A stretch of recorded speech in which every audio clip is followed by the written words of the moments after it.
അതേ 7ാം class school പഠനം പൂർത്തിയാക്കി പഠിക്കാൻ പോയതാണ്, മുതഅല്ലിമായതാണ്.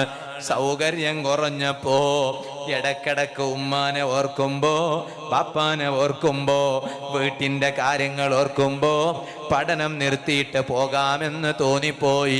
പക്ഷേ നിർത്താതിരിക്കാൻ കാരണം, ഒരു വഴിക്കെത്തിക്കാനുണ്ടായ കാരണം, ആ ഇൽമു പഠിക്കാൻ വേണ്ടി എന്നെ പറഞ്ഞേക്കുന്നത് എൻ്റെ പ്രിയപ്പെട്ട ഉമ്മയാണ് കേട്ടോ. ആ ഉമ്മ എന്നെ ഇൽമു പഠിക്കാൻ പറഞ്ഞേക്കുമ്പോൾ ഇപ്പോഴും എനിക്ക് ഓർമ്മയുണ്ട്. ഇപ്പം എനിക്ക് ഏകദേശം 37 വയസ്സാണ്. അന്ന് 7ാം ക്ലാസ് സ്കൂളിൽ പാസ്സായപ്പോൾ മുതഅല്ലിമായി സാധുവായ എന്നെ ഇൽമു പഠിക്കാൻ പറഞ്ഞേച്ച എൻ്റെ പ്രിയപ്പെട്ട ഉമ്മ എൻ്റെ കവിളിൽ ഒരു മുത്തം തന്നിട്ട് പറഞ്ഞു, മോനെ, എത്ര പ്രയാസമുണ്ടായാലും നീ പഠനം പകുതിയിലാക്കിയിട്ട് മടങ്ങി വരാൻ പാടില്ല. കാരണം നീ അള്ളാന്റെ ദീനിന്റെ ഇൽമു പഠിക്കാൻ പോവാണ്.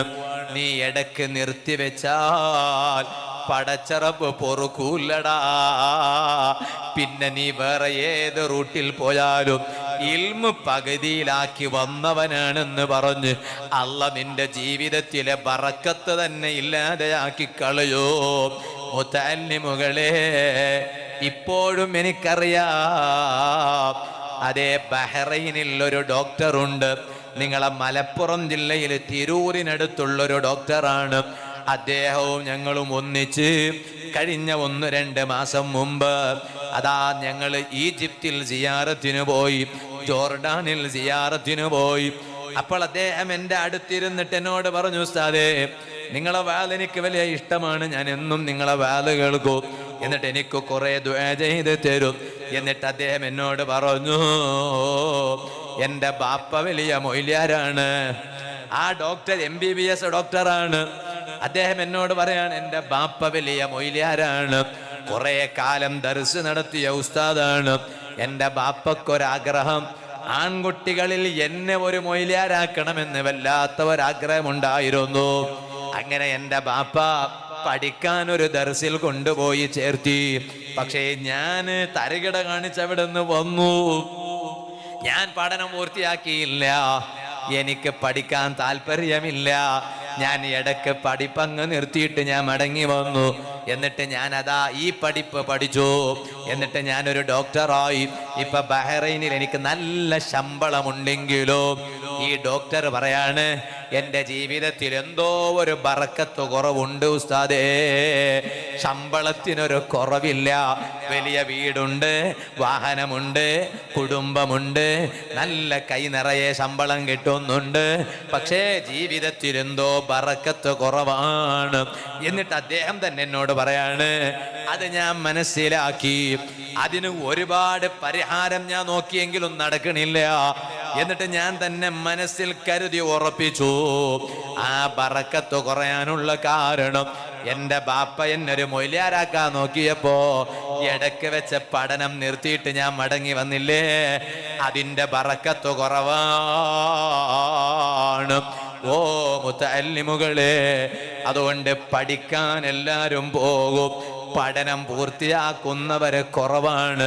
അതുകൊണ്ട് നിങ്ങളോട് പറയട്ടെ, എത്ര വലിയ പ്രയാസം വന്നാലും നല്ല ക്ഷമയോടുകൂടെ പടച്ച റബ്ബ് എല്ലാവർക്കും ഈ അവസരം നൽകൂല. നിങ്ങളെ കൂടെ സ്കൂളിൽ പഠിക്കുന്ന എത്ര ആളുകളുണ്ട്, കോളേജിൽ പഠിക്കുന്ന എത്ര ആളുകളുണ്ട്, അവർക്ക് ഇതുപോലെ തലപ്പാവ് തലയിൽ വെച്ചുകൊണ്ട് നടക്കാനുണ്ടോ, തൊപ്പി തലയിൽ വെച്ച് നടക്കാനുണ്ടോ? ഇല്ല. പടച്ച റബ്ബ് എനിക്കും നിങ്ങൾക്കും അതിനവസരം തന്നു. അത് വലിയ ഭാഗ്യമാണ്, അതൊരു ചെറിയ വിഷയമല്ല.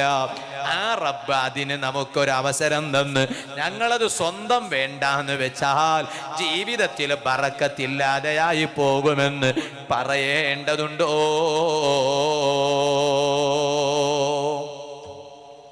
അപ്പൊ ഇൽമു പഠിക്കുമ്പോ എനിക്കും തോന്നി, ഇടക്ക് വീട്ടിലത്തെ സൗകര്യമൊന്നും ദർസിലില്ലാത്തതുകൊണ്ട് നമുക്ക് വീട്ടിലേക്ക് തന്നെ മടങ്ങിപ്പോയാലോ. അപ്പോഴൊക്കെ ഓർമ്മ വരിക ഉമ്മാന്റെ ഈ മുത്തം തന്നതാ. ഉമ്മ ഇങ്ങനെ കവിളിൽ ഒരു മുത്തം തന്നിട്ട് എന്നോട് പറഞ്ഞു, മോനെ, എത്ര വിഷമുണ്ടെങ്കിലും തിരിച്ചു തരാൻ പാടില്ല എന്നാണ്. ഇന്ന് ആ ഉമ്മാക്ക് എന്തൊരു സന്തോഷമാണ്. ഇവിടെ വന്നപ്പോഴും ട്രെയിൻ ഇറങ്ങിയിട്ട് നിങ്ങളെ കൊളപ്പുറത്തേക്ക് കാറിൽ വരുമ്പോ ഉമ്മ വിളിച്ചു ചോദിക്കാണ്, മോനെ ഇന്നത്തെ ലൈവില്ലേ? എന്തേ കാരണം? വാല് പറയുന്ന സ്വന്തം മക്കളുടെ വാല് കേൾക്കാൻ അവർക്ക് ജന്മം നൽകിയ ഉമ്മമാർക്ക് എന്തൊരു സന്തോഷമല്ലേ. ഇത് ഞാൻ എൻ്റെ അഹങ്കാരം പറയല്ലോ, പവർ പറയല്ല, പടച്ച റബ്ബ് തന്ന ഒരു ഔദാര്യമൊന്ന് പറഞ്ഞോനേയുള്ളൂ.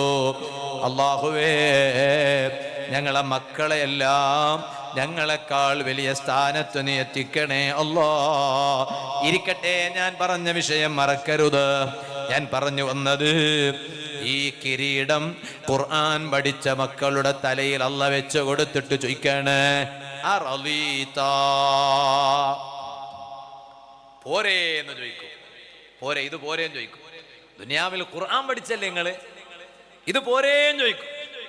പോരേന്ന് ചോദിക്കുമ്പോ ഫയഖൂലു നഅം, ഈ കിരീടം കിട്ടിയത് തന്നെ വലിയ സംഗതിയല്ലേ, പിന്നെ അവിടുന്ന് ഒന്നും കൂടി വേണമെന്ന് ആരെങ്കിലും പറയോ? പറയൂല. നെയ്ച്ചോറും ബിരിയാണിയും മന്തിയും ഒക്കെ നന്നായി വയറ് നിറയെ കഴിച്ചുകൊണ്ടിരിക്കുന്ന സമയത്ത് വെറും ചോറ് വേണമെന്ന് ചോദിച്ചാൽ വേണോ പറയോ? പറയില്ല. അതേ സമയത്ത് മന്തി പറ്റൂല, ബിരിയാണിയും പറ്റൂല, നെയ്ച്ചോറും പറ്റൂല. അങ്ങനെ ആവുമ്പോ അതൊക്കെ ഉണ്ടെങ്കിലും ചോദിക്കും, വെറും ചോറുണ്ടോന്ന് ചോദിക്കും. ഇത് കിട്ടിയില്ലെങ്കിലാ, ഇത് കിട്ടിയിട്ടും കഴിക്കാൻ പറ്റിയില്ലെങ്കിൽ വെറും ചോറ് ചോദിക്കാം. അതേ സമയത്ത് ഇതൊക്കെ കഴിക്കാൻ പറ്റിയ ആളാണ്, ഒക്കെ നന്നായി കഴിക്കുന്നുണ്ട്, പിന്നെ അയാൾക്ക് എന്ത് വെറും ചോറ്? ഈ കിരീടം കിട്ടിയ ഉടനെ ഇവർ പറയും, നഅം, അത് മതിയല്ല, ഇനി വേറൊന്നും വേണ്ടെന്നറിയും. പക്ഷേ ഉടനെ മലക്കുകൾ അല്ലാഹുവിനോട് പറയും, സിദുഹു യാ റബ്ബ്, എന്താ റബ്ബേ ഇത്ര മാത്രാണോ, ഒന്നും കൂടി കൊടുത്തുകൂടെ? ഖുർആൻ പഠിച്ച മക്കളല്ലേ. അല്ലാഹു തആല വീണ്ടും അവർക്ക് ഒന്നും കൂടി ആദരവ് നൽകുകയാണ്. എന്നിട്ട് വീണ്ടും ചോദിക്കാണ്, പോരെ? ഇവർ പറയും മതി എന്ന് പറയും. പക്ഷേ മലക്കുകൾ പറയും, പോരാ, കൊടുക്കൂ റബ്ബേ. ആ റബ്ബ് ഈ ഖുർആനിന്റെ ആളുകളോട് പറയും, എന്നാൽ വലത് കൈയൊന്ന് കാണിക്കൂ. ആ വലത് കൈയെ കാണിക്കുമ്പോൾ പടച്ച റബ്ബിന്റെ പൊരുത്തം മുഴുവനും അങ്ങ് കൊടുക്കുന്നു. ഇടത് കൈയെ കാണിക്കൂ. കാരണം കയ്യിൽ കിതാബ് പിടിച്ച കൈയാണത്, ഖുർആൻ പിടിച്ച കൈയാണത്.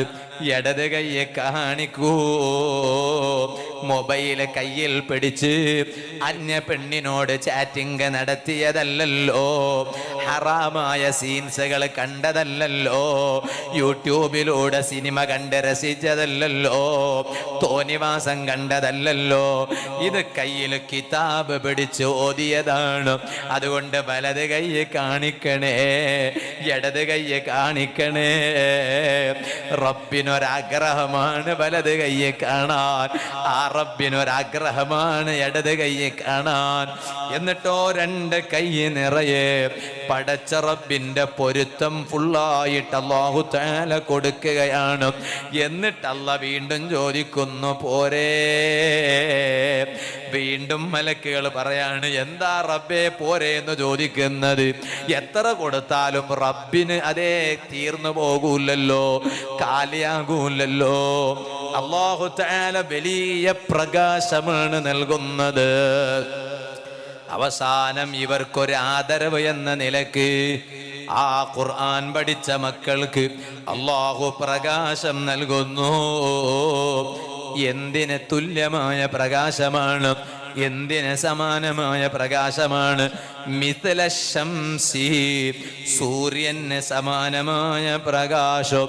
ആ പ്രകാശമുള്ള മക്കൾ, ഓ ബാപ്പാ, ഓ എൻ്റെ വാല കേൾക്കുന്ന AR നഗരിലെ ഉമ്മമാരെ, സഹോദരിമാരെ, അതാ ബാപ്പ അവിടെ നിൽക്കുന്നുണ്ട്, ഉമ്മ അവിടെ നിൽക്കുന്നുണ്ട്. ആ മാതാപിതാക്കൾ കണ്ടുകൊണ്ടിരിക്കേ നല്ല പ്രകാശിക്കുന്ന മലക്കുകളാണ് അവിടെ വരുന്നത്. ആരെ അതെ, പ്രകാശിക്കുന്ന മക്കളാണ് അവിടെ വരുന്നത്. ആരെ മക്കളാണ്? നിങ്ങളുടെ സ്വന്തം മക്കളാണ്. അതുപോലെ നിങ്ങൾ ഭക്ഷണം കൊടുത്ത് പോറ്റി വളർത്തിയ മുതഅല്ലിമുകളാണ്. ആ മക്കളെവിടെ വരുന്നു? ആ മക്കളെ സ്വർഗത്തിലേക്ക് ആനയിക്കുന്നത് മലക്കുകളാണ്. എത്ര മലക്കുകളാണെന്നറിയുമോ? 70,000 മലക്കുകളാ. പടച്ച റബ്ബേ, കല്യാണത്തിന്റെ പേരില് പുതിയാപ്പളയെ കാട്ടിക്കൂട്ടുന്ന തോന്നിമാസം കാണിച്ചിട്ട് ആനയിക്കുന്ന കാലമല്ലേ? ഓ ചെറുപ്പക്കാരാ, നിന്റെ കൂടെയുള്ള കൂട്ടുകാര് നിന്റെ കല്യാണ ദിവസം പുതിയ പെണ്ണിന്റെ വീട്ടിലേക്ക് തോന്നിവാസം കാണിച്ചിട്ട് ആനയിക്കുമ്പോ നിനക്ക് പടച്ച റബ്ബ് തന്ന നാക്കുകൊണ്ട് ഇതൊന്നും വേണ്ടടാ, ഇത് റബ്ബ് പൊറുക്കാത്തതാണ്, എന്റെ കല്യാണ ദിവസം ഇതൊന്നും പാടില്ല എന്ന് പറയാൻ തോന്നിയില്ലല്ലേ? നീ ചിന്തിച്ചു പോയി. കാണിക്കേണ്ട കോപ്രാട്ടീസുകൾ മുഴുവനും കാണിച്ചിട്ട് നിന്റെ കൂടെയുള്ള കൂട്ടുകാർ നിന്നെ അതേ പുതിയ പെണ്ണിന്റെ വീട്ടിലേക്ക് തോന്നിവാസങ്ങൾ കാണിച്ച് ആനയിക്കുമ്പോ നിനക്ക് വലിയ സന്തോഷം തോന്നിയില്ലേ? ഇത് എന്ത് ആനയിക്കലാടാ ചെറുപ്പക്കാരാ? ഇതിനേക്കാൾ വലിയ ആനയിക്കുന്ന രംഗമാണ് നിന്നോട് ഞാനിപ്പോ പറഞ്ഞു തരുന്നത്. അത് ഞാൻ എൻ്റെ സ്വന്തം വകയിൽ പറയുകയല്ലല്ലോ. ലോക നേതാവായ റഹ്മത്തുൽ ലിൽ ആലമീൻ ഹബീബായ അസ്റഫുൽ ഖൽഖ് മുഹമ്മദുർ റസൂലുള്ളാഹി നബി സല്ലല്ലാഹു അലൈഹി വസല്ലം തങ്ങൾ പറയാണ്, ഈ മക്കളെ ഉമ്മയും ബാപ്പയും മാതാപിതാക്കൾ കണ്ടുകൊണ്ടിരിക്കെ ഈ മക്കളെ 70,000 മലക്കുകൾ ചേർന്ന് ഇലൽ ജന്ന സ്വർഗത്തിലേക്ക് ആനയിക്കുന്നു. റബ്ബ് സുബ്ഹാനഹു വ തആല മലക്കുകളോട് പറയാണ്, ഇൻതലിഖൂ ബിഹി ഇലൽ ജന്ന, ആ അടിമകളെ സ്വർഗത്തിലേക്ക് കൊണ്ടുപോയിക്കോളൂ. ഫഅതൂഹു ബികുല്ലി ഹർഫിൻ ഹസന, അവർ ഖുർആൻ പഠിച്ച മക്കളല്ലേ, ഓരോ അക്ഷരത്തിന് പകരം ഓരോ നന്മകൾ കൊടുത്തോളൂ. വബികുല്ലി ഹസനത്തിൻ ദറജ, ഓരോ നന്മകൾക്ക് പകരം ഓരോ പദവി കൊടുത്തോളൂ. ഏത് പദവിയാണ്? മാ ബൈന ദറജതൈനി മസീറത മിഅതി ആം, ഓരോ 2 പദവികൾക്കിടയിൽ 1 വർഷക്കാലം നടന്നാൽ എത്തുന്ന വഴി ദൂരമുണ്ട്. അത്രയും വലിയ പദവികൾ കൊടുത്തോളൂ. ഏത് മക്കളെ കുറിച്ചാണ് ബാപ്പാ ഞാനിത് പറഞ്ഞത്? ഏത് മക്കളെ കുറിച്ചാണ് ഉമ്മ ഞാനിത് പറഞ്ഞത്? എനിക്കും നിങ്ങൾക്കും അവകാശം പറയാൻ ഖുർആൻ പഠിച്ച മക്കളുണ്ടോ? ഇൽമു പഠിച്ച മക്കളുണ്ടോ? ഇനി ഒന്നും കൂടി ഞാൻ പറയട്ടെ, ഖുർആൻ പഠിച്ച മക്കൾക്ക് മാത്രം കിരീടമല്ല. അവിടുന്ന് ബാപ്പ ആഗ്രഹിച്ചു പോയി, അവിടുന്ന് ഉമ്മ ആഗ്രഹിച്ചു പോയി. എന്റെ മകന്റെ തലയിൽ വലിയ കിരീടമുണ്ടല്ലോ, അവനായത് എന്നെ കൊണ്ടല്ലേ. കൊളപ്പുറത്ത് AR നഗരില് പള്ളിയിലെ ദർസ് നടക്കുമ്പോ ആ ദർസിൽ കൊണ്ടുപോയി ഞാൻ അവനെ ചേർത്തിയത് കൊണ്ടല്ലേ അവന്റെ തലയിൽ ഇപ്പൊ ഇങ്ങനൊരു കിരീടം കാണുന്നത്. ഉടനെ അല്ലാഹു തആല എന്ത് ചെയ്യും? യുജാഉ ബി അബവൈഹി, മലക്കുകളോട് പറയും, മലക്കുകളെ ഈ മക്കള് മാത്രം കുട്ടികൾ മാത്രം പോരല്ലോ, അവരാക്കി അവരെ ബാപ്പ എവിടെ, അവരെ ഉമ്മ എവിടെ?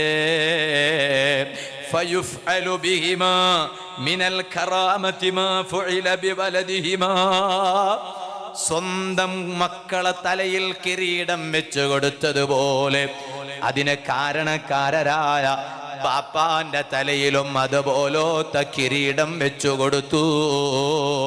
ഉമ്മാന്റെ തലയിലും അതുപോലത്തെ കിരീടം വെച്ചു കൊടുത്തു. എന്തിനാണ് ബാപ്പക്കവിടെ ബഹുമാനം കിട്ടിയത്? എന്തിനാണ് ഉമ്മാക്ക് അവിടുന്ന് ബഹുമാനം കിട്ടിയത്? അത് ബാപ്പാന്റെ ബഹുമാനമല്ല, അത് ഉമ്മാന്റെ ബഹുമാനമല്ല.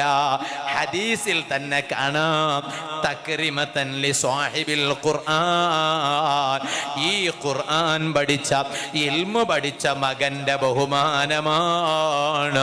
ആ മകനെ ബഹുമാനിച്ചിട്ട് പരലോകത്ത് മകന്റെ ബാപ്പാനെയും ബഹുമാനിക്കുന്നു, ഉമ്മാനെയും ബഹുമാനിക്കുന്നു. അങ്ങനെ മാതാപിതാക്കളുടെ തലയിൽ കിരീടം വെച്ചു കൊടുക്കുന്നു. ഈ ബാപ്പാക്ക് തന്നെ വലിയ അത്ഭുതം തോന്നിപ്പോയി.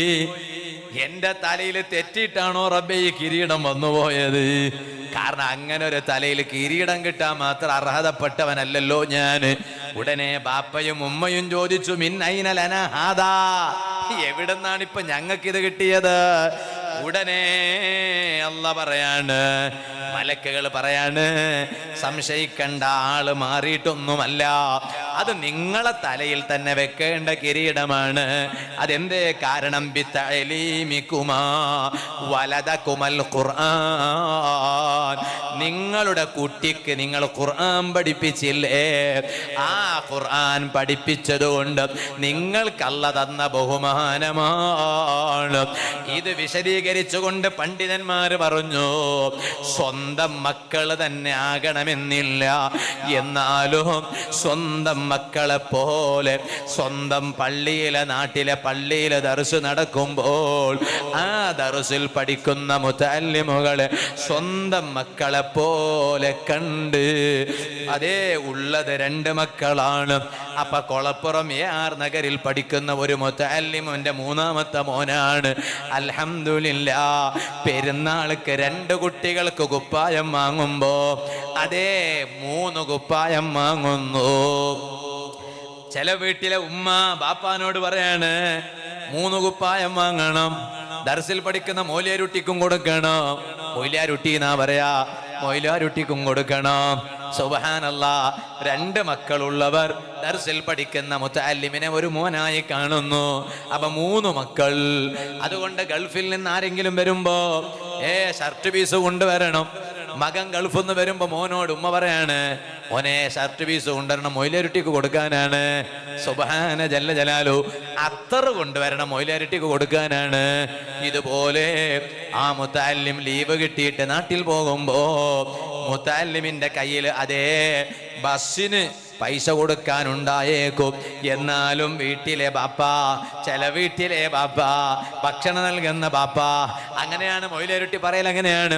ഇതാരാണെന്ന് ചോദിച്ചാൽ എൻ്റെ ചില വീട്ടിലെ ബാപ്പയാണ്, അതാരാണെന്ന് ചോദിച്ചാൽ എൻ്റെ ചില വീട്ടിലെ ഉമ്മയാണ്. ബാപ്പ എന്നാ പറയാ, ഉമ്മ എന്നാ പറയാ. കാരണം പോറ്റി വളർത്തുന്നത് ബാപ്പ തന്നെ, വളർത്തുന്ന ഉമ്മ തന്നെ. പണ്ഡിതന്മാര് പറഞ്ഞു, സ്വന്തം മക്കളല്ലെങ്കിലോ നാട്ടിൽ പഠിക്കുന്ന മുതഅല്ലിമുകളെ സ്വന്തം മക്കളെ പോലെ കരുതിയിട്ട് അവർക്ക് ഭക്ഷണം കൊടുത്ത് വേണ്ട സൗകര്യം ചെയ്ത് അവരെ വളർത്തിയ ചില വീട്ടിലെ ഉമ്മയും ബാപ്പയുമാണോ, അവർക്കും ആഖിറത്തിലും ഇതുപോലത്തെ കിരീടം തലയിൽ വെച്ചുപോയി. അവരത്ഭുതത്തോടെ ചോദിക്കാണ്, മിൻ ഐന ലനാ ഹാദാ, ഇതെവിടുന്നാ ഞങ്ങൾക്ക് ഈ കിരീടം? ഞങ്ങളെ മക്കളാരും മൊയ്ലാമാരായിട്ടില്ലല്ലോ. അപ്പൊ മലക്കുകൾ പറയും, നിങ്ങളെ സ്വന്തം മക്കൾ മൊയ്ലാമാരായിട്ടില്ലെങ്കിൽ എന്തേ നാട്ടിലെ ദർസിൽ പഠിക്കുന്ന മൊയ്ലേരുട്ടിയെ നിങ്ങളെ മോനെ പോലെ കണ്ട് ഭക്ഷണം കൊടുത്ത് വളർത്തിയില്ലേ? അവർ പഠിക്കാൻ നിങ്ങളെ കാരണക്കാരായില്ലേ? അതിന് പകരം നിങ്ങളെ തലയിൽ കിരീടം വെച്ച് പോയി. ആകയാൽ അതുകൊണ്ട് മുതഅല്ലിമുകളെ വളർത്തിയവൻ ഒരിക്കലും നഷ്ടം വരാനില്ല, അവർക്കൊരിക്കലും ബറക്കത്ത് കുറയാറില്ല. ഞാൻ പറഞ്ഞു വന്നത്, അതുകൊണ്ട് ദീനീ പ്രവർത്തനങ്ങളോട് സഹകരിക്കണം. പരിശുദ്ധ ഖുർആനിൽ അല്ലാഹു തആല പറഞ്ഞില്ലേ, ഖുർആനിൽ അല്ലാഹു തആല പറഞ്ഞില്ലേ, ഹബീബായ അഷ്റഫുൽ ഖൽഖ് നബി മുഹമ്മദുർ റസൂലുള്ളാഹി. ഒരുപാട് വാള് പറയാനുണ്ട്, എല്ലാം കൂടി ഒറ്റ ദിവസം വാള് പറയാൻ കഴിയില്ലല്ലോ. നല്ല സദസ്സാണ്. അല്ലാഹു തആല ഖിയാമത്ത് നാൾ വരെ ഈ നാട്ടിന്റെ ഐശ്വര്യവും തനിമയും ഒക്കെ അല്ലാഹു നിലനിർത്തി തരട്ടെ. ഞാനിവിടെ വന്നപ്പോൾ തന്നെ ഉസ്താദിനോട് ചോദിച്ചു, ഇവിടെ കുറേ വർഷങ്ങളായോ എന്ന് വെച്ചു. ഉസ്താദ് പറഞ്ഞു ഏകദേശം 9 വർഷക്കാലമായി എന്ന് പറഞ്ഞു. അല്ലാഹു തആല ഉസ്താദിനും ഇവിടെ ഈ മഹത്തായ സംരംഭം വളരെ ഭംഗിയായ നിലക്ക് മുന്നോട്ട് കൊണ്ടുപോകുന്ന മഹല്ല് കമ്മിറ്റി ഭാരവാഹികൾ ഇന്ന് ഒട്ടുമിക്ക സ്ഥലങ്ങളിലൊക്കെ നേരത്തെ ദർസുകൾ ഉള്ള സ്ഥലങ്ങളിൽ പോലും ദർസുകളില്ലാതെ ആയിക്കൊണ്ടിരിക്കുകയാണ്. അതിന് മുത്തഅല്ലിമീങ്ങളുമില്ല. എനിക്ക് ഓർമ്മയുണ്ട്, ഞങ്ങളെ ഉസ്താദ് വന്യരായ ശൈഖുന മുഹയ്യിസുന്ന പൊന്മള ഉസ്താദ്, അള്ളാഹു ആഫിയത്തുള്ള ദീർഘായുസ്സ് നൽകട്ടെ, ഉസ്താദ് ഇവിടെ വന്ന് ദർസ് തുടങ്ങി കൊടുത്തു എന്ന് നേരത്തെ ഉസ്താദ് പറഞ്ഞു എന്നോട്. ഉസ്താദ് ഞങ്ങളുടെ ക്ലാസ്സിലൊരു അനുഭവം പറഞ്ഞു. ക്ലാസ്സിലൊരു അനുഭവം, ഒരു നാട്ടിലെ ഒരു മഹല്ല് പ്രസിഡന്റ്, ഇവിടുത്തെ പ്രസിഡന്റ് ആരെന്ന് എനിക്കറിയില്ല, അള്ളാഹു തആല ബർക്കത്ത് ചെയ്യട്ടെ, അള്ളാഹു സന്തോഷം നൽകട്ടെ. ഒരു നാട്ടിലെ ഒരു മഹല്ലിലെ ഒരു പ്രസിഡന്റ് മൂപ്പർ ഉസ്താദിനെ വിളിച്ചിട്ട് പറഞ്ഞു, ഉസ്താദ് ഞങ്ങൾക്ക് ഒരു 25 മുത്തഅല്ലിമുകളുള്ള ഒരു മുദരിസിനെ വേണമെന്ന്. ഒരു 25 കുട്ടികളുള്ള ഒരു മുദരിസിന് വേണം. ഞങ്ങളുടെ നാട്ടിലെ മഹല്ലിലെ പള്ളിക്ക് മുദരിസാണ്. അപ്പം അതൊരു ഒന്നും അല്ലാത്തൊരു സമയത്താണ്. അപ്പോൾ ഉസ്താദ് പറഞ്ഞു 25 കുട്ടികളൊന്നുമില്ല, ഒരു 10 കുട്ടികളുള്ള ഒരു മുദരിസ് ഉണ്ട്. അപ്പം ഇപ്പം തൽക്കാലം അത് നിങ്ങൾ എന്താക്കുക ഒപ്പിക്കാന്ന് പറഞ്ഞു. അപ്പം ഇയാൾ പറഞ്ഞു, അല്ലാ ഞങ്ങളുടെ മഹല്ല് കുറച്ച് വലിയ മഹല്ലാണ്, അതുകൊണ്ട് ഒരു 25 മുത്തഅല്ലിമുകൾ തന്നെ വേണം എന്ന് മൂപ്പർ വല്ലാതെ വാശി പിടിച്ചപ്പോൾ ഉസ്താദ് മൂപ്പരോട് ചോദിച്ചു, ആചാര്യ നിങ്ങൾക്ക് എത്ര മക്കളാന്ന് ചോദിച്ചു. ആചാര്യ നിങ്ങൾക്ക് എത്ര മക്കളെന്ന് ചോദിച്ചു. അപ്പോൾ മൂപ്പർക്ക് ചോദിച്ചപ്പോൾ വലിയ സന്തോഷം. അങ്ങനെ ഉണ്ടല്ലോ ഉസ്താദ്മാരൊക്കെ മറ്റുള്ളവരോട് എത്ര മക്കളെന്ന് ചോദിക്കുമ്പോൾ ഒരു സന്തോഷമാണ്. അപ്പോൾ നിങ്ങൾക്ക് എത്ര മക്കളെന്ന് ചോദിച്ചു. മൂപ്പർ പറഞ്ഞു, ഉസ്താദേ 10 മക്കളാണ്, 10 ആൺകുട്ടികളാണെന്ന് പറഞ്ഞു. എന്നിട്ട് മൂപ്പർ തന്നെ ഇങ്ങോട്ട് ഉസ്താദിനോട് പറഞ്ഞു, അതിൽ 9 ആളും അക്കരെ പോയിട്ടുണ്ട്. അക്കര എന്ന് പറഞ്ഞാൽ ഗൾഫിൽ നിന്നാണ്, ഗൾഫിൽ പോയിട്ടുണ്ട്. ഒരുത്തൻ ഇവിടെ ഇങ്ങനെ അന്തം വിട്ട് ഇങ്ങനെ നടക്കുന്നുണ്ട് ഇങ്ങനെ.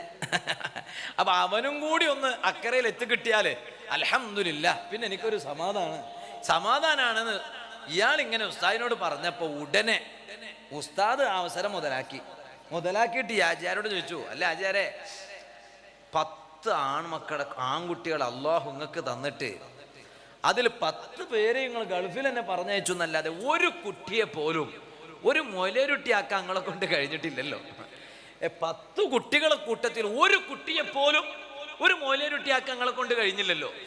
നിങ്ങളാണോ ഇപ്പൊ നിങ്ങളെ പള്ളിക്ക് 25 മുത്തഅല്ലിമുകളുള്ള ഒരു മുദരിസ് വേണമെന്ന് വാശി പിടിക്കണ കൂട്ടത്തിൽ നിങ്ങൾ ഒരു കുട്ടിയും കൂടി ഒരു മൊയിലാരാണെങ്കിൽ മുത്തഅല്ലിമാണെങ്കിൽ ഒരു 11 ആക്കായിരുന്നല്ലോ. അങ്ങനെ അത് നിങ്ങൾ ചിന്തിക്കണില്ലല്ലോ. വിഷയം ശരിയാണ്. ഞാൻ പറഞ്ഞു വന്നത്, ആഖിറത്തിൽ ഞാനിപ്പോ പറഞ്ഞില്ലേ, കിരീടം വെച്ച് കൊടുക്കണ മക്കൾ അല്ലാഹു ഞങ്ങൾക്ക് വേണം. അപ്പൊ പല നാടുകളിലും ദർസുകളൊക്കെ ഇല്ലാതെയാകുമ്പോ ഈ നാട്ടിൽ അൽഹംദുലില്ലാ ചെറിയ വിഷയമാണോ റബ്ബേ 85 എന്ന് പറഞ്ഞാല് ഇക്കാലത്തൊക്കെ ഒരു പള്ളിയിൽ 80, 75, 80 കുട്ടികളുള്ള ദർസ്. ഞാൻ എന്നാളൊരു സ്ഥലത്ത് വാതിന് പോയപ്പോ അവിടെ വലിയൊരു ഉസ്താദ് മൂപ്പനോട് ചോദിച്ചു, എത്ര കുട്ടികളുടെ ദർസിലെന്ന് ചോദിച്ചപ്പോൾ ഞാൻ പറഞ്ഞു 50 കുട്ടികളുണ്ടെന്ന് പറഞ്ഞപ്പോ 500 കുട്ടികളുടെ സ്ഥാനത്താണ് അതെന്ന് പറഞ്ഞു മൂപ്പർ. ഇക്കാലത്ത് 50 കുട്ടികളുണ്ടായാൽ അപ്പോ 80 മുത്തഅല്ലിമുകൾ ഉണ്ടെങ്കിൽ ഇക്കാലത്ത് ഒരു ദർസിൽ 1000 കുട്ടികളുള്ള സ്ഥാനത്താ. അങ്ങനെയാണ് ഈ കാലത്ത് പോലും അൽഹംദുലില്ലാ. അതുകൊണ്ട് ഞാൻ നാട്ടുകാരായ നിങ്ങളൊക്കെ അഭിനന്ദിക്കുകയാണ്. ഞങ്ങൾക്ക് ഒന്നിച്ചു ദുആ ചെയ്യാം. അല്ലാഹു ഖിയാമത്ത് നാൾ വരെ ഈ ദീനി ഐശ്വര്യം അല്ലാഹു നിലനിർത്തി തരട്ടെ. സുഹൃത്തുക്കളെ, ഇതെല്ലാം ആഖിറത്തേക്കുള്ള സമ്പാദ്യമാണ്, ദുനിയാവിലേക്കുള്ള സമ്പാദ്യമല്ല, ആഖിറത്തേക്കുള്ള സമ്പാദ്യമാണ്. പരിശുദ്ധ ഖുർആനിൽ അല്ലാഹു തആല പറയുന്നത് നോക്കൂ നിങ്ങൾ, وقال الذين كفروا ربنا أرنا الذين أضلنا من الجن والإنس نجعلهما تحت أقدامنا ليكون من الأسفلين. നേരത്തെ ഞാൻ പറഞ്ഞ വിഷയത്തിലേക്ക് മടങ്ങാണ്. ഞാൻ എന്താ പറഞ്ഞത്? നമ്മുടെ ഏറ്റവും നല്ല കൂട്ടുകാരൻ അത് സ്വലാത്ത് തന്നെ. ഹബീബായ അഷ്റഫുൽ ഖൽഖ് മുഹമ്മദുർ റസൂലുള്ളാഹി സല്ലല്ലാഹു അലൈഹി വസല്ലമ തങ്ങളുടെ പേരിൽ ഉള്ള സ്വലാത്ത് അതിനേക്കാളും വലിയ കൂട്ടുകാരനില്ല. സ്വലാത്ത് കൊണ്ട് പാപം പൊറുക്കപ്പെടും, സ്വലാത്ത് കൊണ്ട് ഖൽബ് നന്നാകും. അസൂയയില്ലാത്ത മനസ്സ് വേണം, വിദ്വേഷമില്ലാത്ത മനസ്സ് വേണം, വൈരാഗ്യമില്ലാത്ത മനസ്സ് വേണം. ഓ ഉമ്മമാരെ, സ്വലാത്ത് ചൊല്ലിയാൽ മാത്രം പോരാ. സ്വലാത്ത് ചൊല്ലിയാൽ മാത്രം പോരാ, ആ സ്വലാത്ത് റബ്ബ് സ്വീകരിച്ച രൂപത്തിലുണ്ടോ എന്നറിയണമെങ്കിൽ ആ സ്വലാത്തിന്റെ ഫലങ്ങൾ നമ്മുടെ ജീവിതത്തിൽ കാണണോ? സ്വലാത്ത് ധാരാളം ചൊല്ലുന്നവനാണോ അവന് ഹറാമ് കാണാൻ തോന്നൂല, ഹറാമ് സംസാരിക്കാൻ തോന്നൂല, ഹറാമ് കേൾക്കാൻ തോന്നൂല, ഹറാമ് ചിന്തിക്കാൻ തോന്നൂല. അവന്റെ സ്വലാത്തെ അവന് ഫലത്തിന് വരുള്ളൂ. ഇതങ്ങനെയല്ല. ഞങ്ങളെ നാടുകളിലൊക്കെ ഉണ്ട്, ഇവിടെ ഇല്ല എന്നാ ഞാൻ മനസ്സിലാക്കണത്. നന്നായി സ്വലാത്ത് ചൊല്ലോ, പക്ഷേ സ്വന്തം മരുമകളെ കണ്ടുകൂടാ. സുബ്ഹാനല്ലാഹ്, മകന്റെ ഭാര്യയെ കണ്ടുകൂടാ. ഭർത്താവിന്റെ ഉമ്മാക്ക്, ആ ഉമ്മാക്ക് സ്വന്തം മകന്റെ ഭാര്യയെ കണ്ടുകൂടാ. മരുമകൾക്കോ, മരുമകൾ നന്നായി സ്വലാത്ത് ചൊല്ലോ, ലക്ഷക്കണക്കിന് സ്വലാത്ത് ചൊല്ലോ, പക്ഷേ സ്വന്തം ഭർത്താവിന്റെ ഉമ്മാനെ കണ്ടുകൂടാ. ഇതുപോലെ ജനങ്ങൾ സ്വലാത്ത് ചൊല്ലോ, പക്ഷേ അയൽവാസിയെ കണ്ടുകൂടാ, കൂടപ്പറപ്പിനെ കണ്ടുകൂടാ. എന്ത് സ്വലാത്ത് ജനങ്ങളെ! ആ സ്വലാത്ത് ചൊല്ലിയാൽ അതുകൊണ്ടുണ്ടാകേണ്ടുന്ന നേട്ടങ്ങളാണ്. ഖൽബ് നന്നാകും, ഏറ്റവും നല്ലത് അതാണ്. അതുകൊണ്ട് സ്വലാത്ത് ചൊല്ലിയിട്ട് ഖൽബ് നന്നായിട്ടുണ്ടോ രക്ഷപ്പെട്ടു പോയി. ലക്ഷക്കണക്കിന് സ്വലാത്ത് ഞാൻ ചൊല്ലി, അൽഹംദുലില്ലാഹ്. നേരത്തെ പലരോടും എനിക്ക് വൈരാഗ്യമാണിരുന്നു. ഇപ്പൊ അവരെ കാണുമ്പോ അവരെ അരികിൽ പോയി ഒന്ന് സംസാരിക്കണമെന്ന് തോന്നുന്നുണ്ട്. എന്നാണോ? സ്വലാത്തിന്റെ ബറക്കത്ത് കൊണ്ട് നിങ്ങളെ ഖൽബ് നന്നായിട്ടുണ്ട് എന്നാണ് അതിന്റെ അർത്ഥം. അതുകൊണ്ടല്ലേ പരിശുദ്ധ ഖുർആനിൽ അല്ലാഹ് പറഞ്ഞത്, വലാ തസ്തവിൽ ഹസനതു വലസ്സയ്യിഅ ഇദ്ഫഅ ബില്ലതി ഹിയ അഹ്സൻ ഫഇദല്ലദീ ബൈനക വബൈനഹു അദാവത്തുൻ കഅന്നഹു വലിയ്യുൻ ഹമീം. നല്ലതും ചീത്തയും ഒരുപോലെയല്ലല്ലോ. ഖുർആൻ പറയാണ്, ഇത് ഞാൻ എൻ്റെ വാല് കേൾക്കുന്ന ഉമ്മ പെങ്ങന്മാരോട് പ്രത്യേകിച്ച് പറയാണ്. നല്ലതും ചീത്തയും ഒരുപോലെയല്ലല്ലോ. അതാ ഖുർആൻ പറഞ്ഞത്, വലാ തസ്തവിൽ ഹസനതു വലസ്സയ്യിഅ. നല്ലതും ചീത്തയും ഒരുപോലെയല്ല. നല്ലത് നല്ലതാണ്, ചീത്ത ചീത്തയാണ്. നല്ലതും ചീത്തയും ഒരുപോലെയല്ല. നല്ല സ്ഥാനത്ത് ചീത്ത വരൂല, ചീത്തയുടെ സ്ഥാനത്ത് നല്ലത് വരൂല. നല്ലതും ചീത്തയും ഒരുപോലെയല്ല. അൽഹംദുലില്ലാഹ്, തങ്ങളവരുകൾ നമ്മുടെ സ്ഥലത്തെത്തി. അല്ലാഹു തആല അവർക്കും നമുക്കും ആഫിയത്തുള്ള ദീർഘായുസ്സ് നൽകട്ടെ.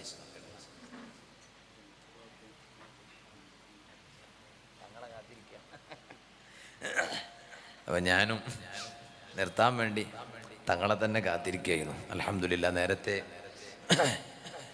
വൈലത്തൂർ തങ്ങളുപ്പാപ്പാൻ്റെ പ്രിയപ്പെട്ട മകൻ നമുക്ക് ഇവിടെ ഈ വേദി ഉദ്ഘാടനം ചെയ്തു തന്നു.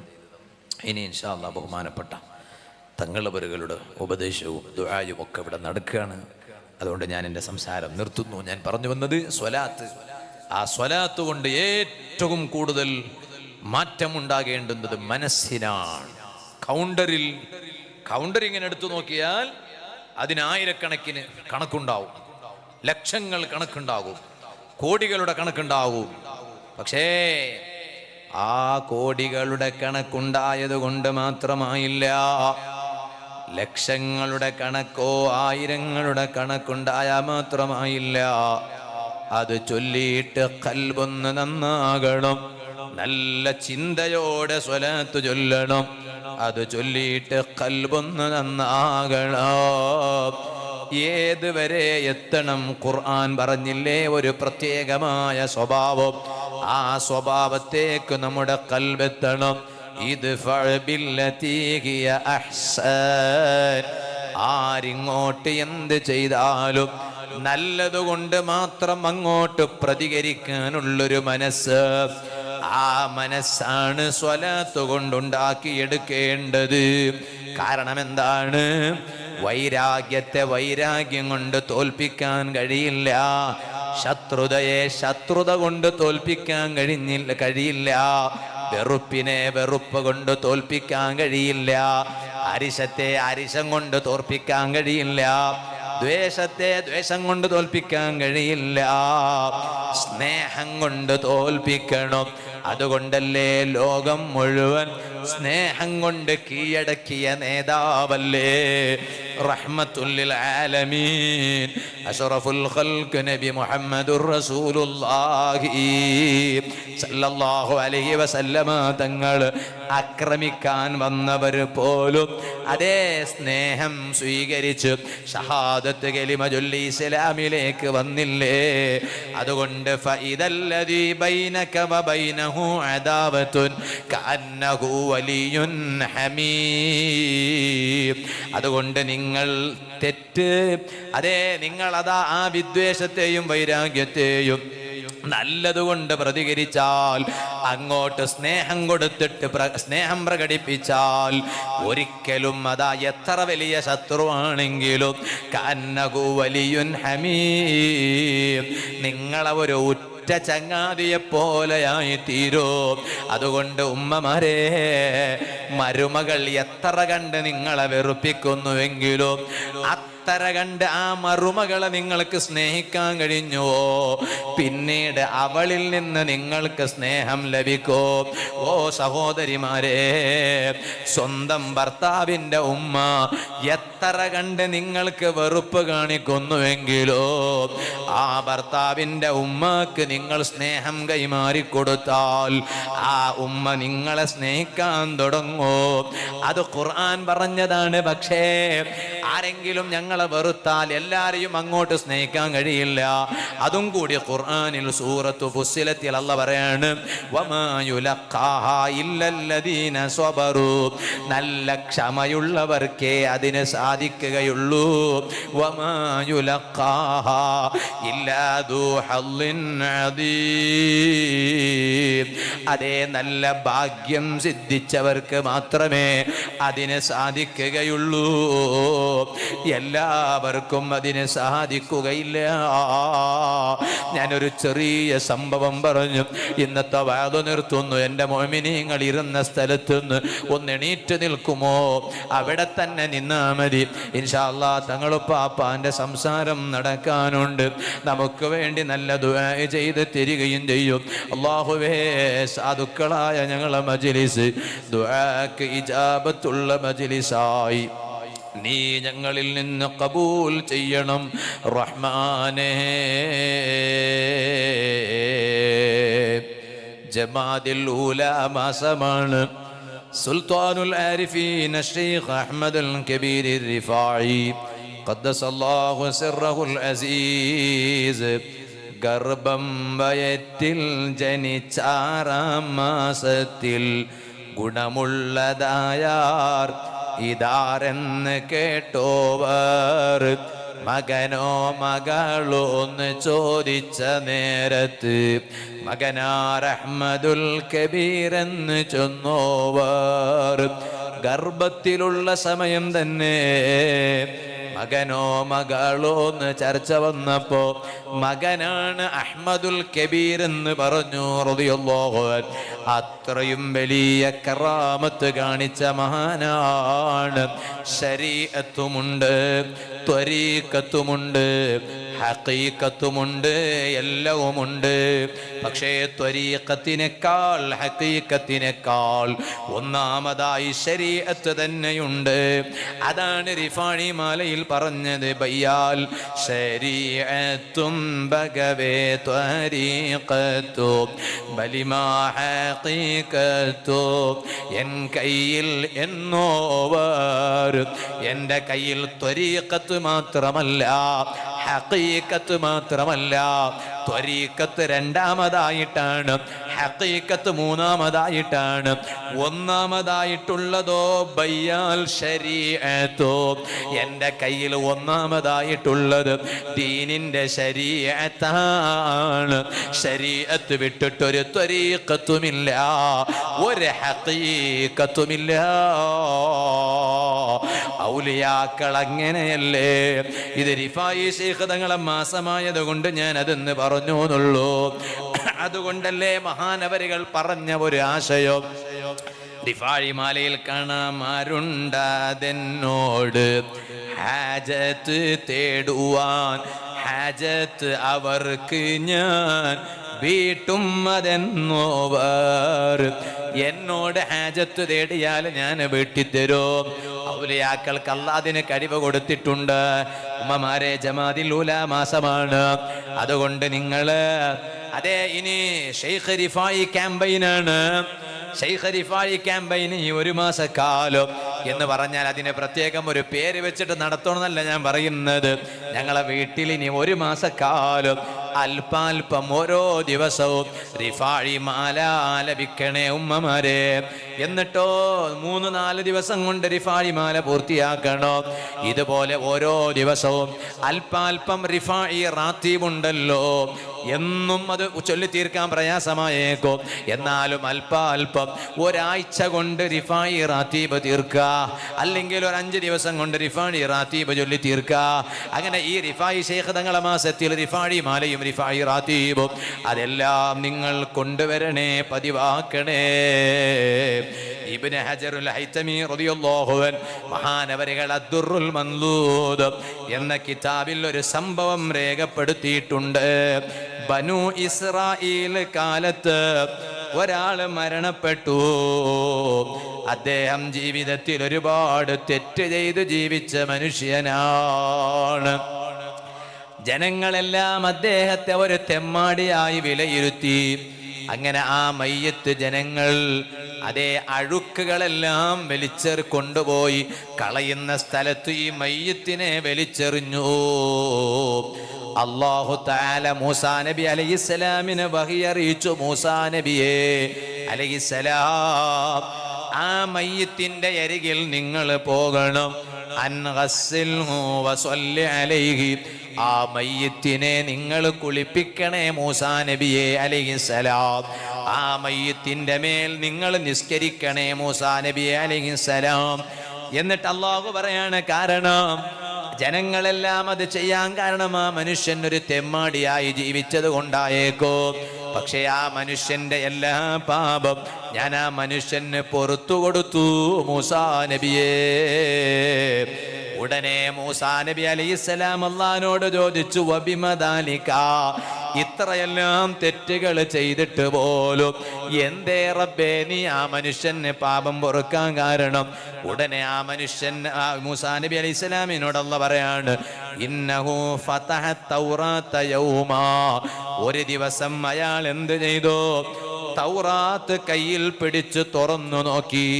ഫവജദ ഫീഹാ ഇസ്മ മുഹമ്മദിൻ സല്ലല്ലാഹു അലൈഹി വസല്ലം, ആ തൗറാത്തിൽ നബി സല്ലല്ലാഹു അലൈഹി വസല്ലമ തങ്ങളെ പേരങ്ങ് കണ്ടപ്പോൾ ഫസ്വല്ലാ അലൈഹി, ഒരൊറ്റ സ്വലാത്തേ ചൊല്ലിയിട്ടുള്ളൂ. ഹബീബായ നബി സല്ലല്ലാഹു അലൈഹി വസല്ലമ തങ്ങളെ പേര് ആ തൗറാത്തിലങ്ങ് കണ്ടപ്പോ ഒരു സ്വലാത്തങ്ങ് ചൊല്ലിയതാണ് മൂസാ നബിയെ. ആ സ്വലാത്തിന്റെ ബറക്കത്ത് കൊണ്ട് ഫഗഫർതു ലഹു ബിദാലിക, ആ മനുഷ്യന് ഞാൻ എല്ലാ പാപവും പുറത്തു കൊടുത്തു മൂസാ നബിയെ അലൈഹിസ്സലാം. ഇബ്നു ഹജറിൽ ഹൈതമി റളിയല്ലാഹു അൻഹു അദ്ദുറുൽ മൻലൂദിൽ ഈ സംഭവം രേഖപ്പെടുത്തി. അതുകൊണ്ട് സ്വലാത്ത് ക്യാമ്പയിന് പ്രത്യേകം ഒരു പേരിലുള്ളത് ഇവിടെ അവസാനിക്കുകയാണെങ്കിലോ സ്വലാത്ത് അവസാനിക്കൂല, സ്വലാത്ത് ചൊല്ലുന്നത് അവസാനിക്കൂല. ഇനി സ്വലാത്ത് എണ്ണം വെച്ച് ചൊല്ലാൻ അടുത്ത റബീഉൽ അവ്വൽ കാത്തിരിക്കണ്ട ഉമ്മമാരെ, സഹോദരിമാരെ, വീണ്ടും വീണ്ടും ചൊല്ലുക, സ്വലാത്ത് അധികരിപ്പിക്കുക. നേരത്തെ ഞാൻ പറഞ്ഞതുപോലെ വെള്ളിയാഴ്ച രാവും വെള്ളിയാഴ്ച പകലും പ്രത്യേകം അധികരിപ്പിക്കുക. അതിൻ്റെ മഹത്വങ്ങളെല്ലാം ഞാൻ തുടക്കത്തിൽ പറഞ്ഞല്ലോ. എന്നിട്ടോ നല്ലവരായി ആ സ്വലാത്തിൻ്റെ ഒരു ഫലം നമ്മുടെ ജീവിതത്തിൽ നമുക്ക് മരിക്കുന്നതിന് മുമ്പ് കാണണോ. എന്നിട്ടോ ഹബീബായ നബി സല്ലല്ലാഹു അലൈഹി വസല്ലം തങ്ങളെ പല തവണ, ഏറ്റവും ചുരുങ്ങിയത് ഒരു തവണയെങ്കിലും സ്വപ്നം കാണണം. അതിനർഹമുർ റഹീമീനായ റബ്ബ് നമുക്ക് തൗഫീഖ് ചെയ്യട്ടെ. ഇത് ഞാൻ എന്നോടും നിങ്ങളോടും ഓർമ്മപ്പെടുത്തി ഞാൻ എൻ്റെ വാദം നിർത്തുന്നു. അർഹമുർ റഹീമീനായ അല്ലാഹ്, ഈ ഒരു നല്ല വെളിച്ചം ഖിയാമത്ത് നാൾ വരെ ഈ നാട്ടിൽ നീ നിലനിർത്തണേ അല്ലാ. ലക്ഷങ്ങൾ സ്വലാത്ത് ചൊല്ലി, സുബ്ഹാനല്ലാഹ്, ഒരുപാട് സ്വലാത്തുകൾ ചൊല്ലി ഓരോരുത്തരും അതിൻ്റെ എണ്ണവും മറ്റും ഇവിടെ അറിയിച്ചിട്ടുണ്ട്. അതിൻ്റെ എല്ലാം ഖൈറും ബറക്കത്തും നീ ഞങ്ങൾക്ക് ദുനിയാവിലും ആഖിറത്തിലും കാണിച്ചു തരണേ അല്ലാ. അതിൻ്റെ ബറക്കത്ത് കൊണ്ട് ഞങ്ങളെ പാപം പൊറുക്കണേ അല്ലാ. ഖൽബ് നന്നാക്കി തരണേ അല്ലാ. ഒരാളോടും പിണങ്ങാത്ത മനസ്സ് നൽകണേ അല്ലാ. വൈരാഗ്യമില്ലാത്ത, വിദ്വേഷമില്ലാത്ത, നല്ല വിശാലമായ പ്രകാശിക്കുന്ന ഖൽബാക്കണേ അല്ലാ എന്ന് ദുആ ചെയ്ത് ഞാൻ എൻ്റെ സംസാരം നിർത്തുന്നു. നിങ്ങളെല്ലാവരും അവിടെ തന്നെ ഇരിക്കുക. ബഹുമാനപ്പെട്ട തങ്ങളവരുകളുടെ ഉപദേശവും ദുആയും എല്ലാം ഇവിടെ നടക്കുന്നുണ്ട്. അതുകൊണ്ട് അൽഹംദുലില്ലാ, ഞങ്ങളെ ദർസിലെ, ഇവിടുത്തെ ദർസിലെ വിദ്യാർത്ഥികൾ അവരാണ് ഈ മഹത്തായ പരിപാടിയുടെ സംഘാടകർ. അതിന് നാട്ടുകാരായ നിങ്ങളെല്ലാവരും സഹായിച്ചു, സഹകരിച്ചു, കൈകോർത്തു. നേരത്തെ ഉസ്താദ് അവരുകൾ, ബാക്കവി ഉസ്താദ് എന്നോട് പറഞ്ഞു, ഇത് സദസ്സിൽ വെച്ചൊരു പിരിവൊന്നും ഉണ്ടാക്കാറില്ല. കേട്ടപ്പോൾ വളരെ സന്തോഷമായി. കാരണം ഞാൻ ഇന്നലെയും പിരിച്ചിട്ടുണ്ട്, ഞാനും പിരിച്ചിട്ടുണ്ട്, അതിൻ്റെ മുമ്പത്തെ ദിവസം പിരിച്ചു. അങ്ങനെ ഇവിടെ അൽഹംദുലില്ലാ ഉസ്താദ് പറഞ്ഞു, നാട്ടുകാരൊക്കെ ഖബറിൽ അവർ സ്വതക്കകൾ നൽകും. അൽഹംദുലില്ലാ. അതുകൊണ്ട് പ്രത്യേകം ഇതിനു വേണ്ടി ഒരു പിരിവ് നടത്താറില്ല, പരിപാടി സ്ഥലത്തും പിരിവ് നടത്താറില്ല എന്ന് പറഞ്ഞു. അത് നിങ്ങളൊക്കെ അകമഴിഞ്ഞ് സഹായിക്കുന്നത് കൊണ്ടാണ്, സഹകരിക്കുന്നത് കൊണ്ടാണ് അങ്ങനെ ഒരു ആവശ്യം വരാത്തത്. അല്ലെങ്കിൽ അങ്ങനെ ഒരു ആവശ്യം വരുമായിരുന്നു. നിങ്ങൾ അകമഴിഞ്ഞ് മനസ്സെറിഞ്ഞ് സഹായിച്ചത് കൊണ്ടാണ് അൽഹംദുലില്ലാ അങ്ങനെ ഒരു ആവശ്യം വരാത്തത്. അങ്ങനെ ഈ വിദ്യാർത്ഥികൾ അതിങ്ങനെ നടത്തുന്നു. എത്രയോ കാലങ്ങളായതിങ്ങനെ നടന്നു വരുന്നു. അല്ലാഹു അത് നിലനിർത്തി തരട്ടെ. അത് ഒരു കാരണം ആവുക. മന്ദല്ല അലാ ഖൈറിൻ, ഹദീസിലില്ലേ നബി സല്ലല്ലാഹു അലൈഹി വസല്ലം പറഞ്ഞില്ല, ഒരു ഖൈറിന് ഒരാൾ ഒരു കാരണക്കാരനാവും, അറിയിച്ചു കൊടുക്കുക. അങ്ങനെ പ്രത്യേകം ഒരു ക്യാമ്പയിന് സംഘടിപ്പിച്ചാൽ പിന്നെ ഒരു പ്രത്യേക ആവേശമുണ്ടാകും. അങ്ങനെ പ്രത്യേകം സ്വലാത്ത് ചൊല്ലും. അങ്ങനെയാണ് ഏകദേശം 2 കോടിയിലേറെ സ്വലാത്തുകളാകാൻ കാരണം അതാണ്. അല്ലെങ്കിൽ അതങ്ങനെ ആവില്ല. അൽഹംദുലില്ലാ. അത് എല്ലാം കൂട്ടമായി സമർപ്പിച്ച് ദുആ ചെയ്യുമ്പോൾ അതിൽ എത്രയോ നല്ലവരുടെ സ്വലാത്തുകൾ ഉണ്ടാകും. എല്ലാവരും ഒരുപോലെയല്ലല്ലോ.